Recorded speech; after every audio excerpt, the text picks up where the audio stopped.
வணக்கம் தமிழக மக்களே. லேட்டா வந்தாலும் லேட்டஸ்டா வருவோம்னு சொல்லிட்டு தமிழக வெற்றிக்கழகம் இன்னைக்கு வேட்பாளர்களை அறிவிச்சிருக்காங்க. ஸோ அதை பத்தி விவரம் இப்போ பார்ப்போம்.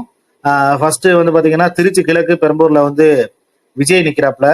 அடுத்து தி நகர்ல புஸ்லி ஆனந்த், மயிலாப்பூர்ல வெங்கட்ரமணன், வெள்ளிவாக்கத்துல ஆதவ் அர்ஜுனா, கோபிச்செட்டிப்பாளையம் கே செங்கோட்டையன், திருச்செங்கோடு அருண்ராஜ், திருப்பரங்குன்றம் ஜி.டி. நிர்மல்குமார், குமாரபாளையம் விஜயலட்சுமி, அதனைத் தொடர்ந்து எழும்பூர் தனி ராஜ்மோகன், லால்குடி பூப்ப கிருஷ்ணன், திருப்பூர் வடக்கு Sathyabama, Aayiram Vilakku JCD Prabhakar, Karaikudi doctor Prabhu, Vedaranyam Kingsley Gerald, Nagapattinam M Sugumar, Keezhvelur Senthil Pandian, Thiruthuraipoondi Pandian, Mannargudi Rajarajan, Thiruvarur Veeramani, Nannilam Prabhakaran, Kumbakonam Vinoth, Papanasam Azharuddin, இவங்கன்னா போட்டி